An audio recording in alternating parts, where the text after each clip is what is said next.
ये कथा मुख्य रूप से देवी भागवत पुराण और मार्कंडेय पुराण के दुर्गा सप्तशती खंड से जुड़ी हुई है और ये इस बात पर जोर देती है कि क्यों छोटी कन्याओं को देवी का रूप मानकर पूजा जाता है।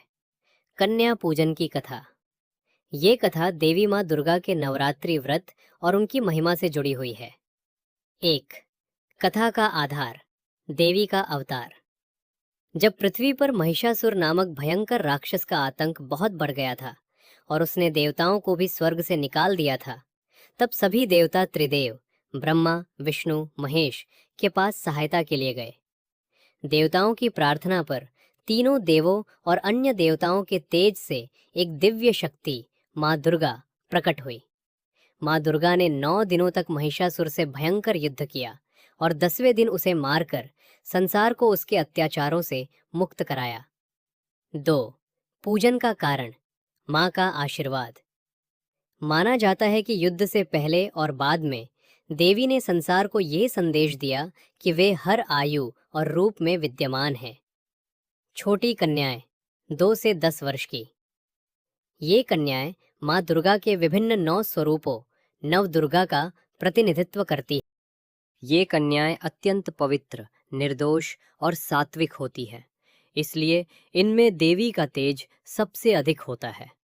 कन्याओं को भोजन कराकर और उनका आदर सत्कार करके भक्त वास्तव में सीधे माँ दुर्गा को ही प्रसन्न करते हैं। 3. कन्या पूजन का महत्व। पौराणिक मान्यताओं के अनुसार भगवान शिव ने भी देवी माँ से पूछा था कि कलयुग में सबसे सरल और उत्तम पूजा विधि क्या होगी।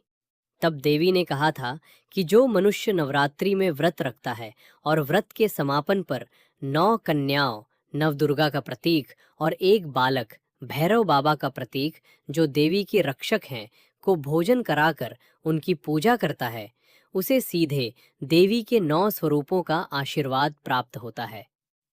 फल। जो भक्त पूरी श्रद्धा से कन्या पूजन करते हैं उनकी सभी मनोकामनाएं पूर्ण होती है। उन्हें बल, बुद्धि, विद्या और मोक्ष की प्राप्ति होती है और उनके घर में सुख समृद्धि बनी रहती है। संक्षेप में ये कथा हमें सिखाती है कि कन्याएं साक्षात शक्ति और शुभता का प्रतीक है। उनका आदर और पूजन करने से देवी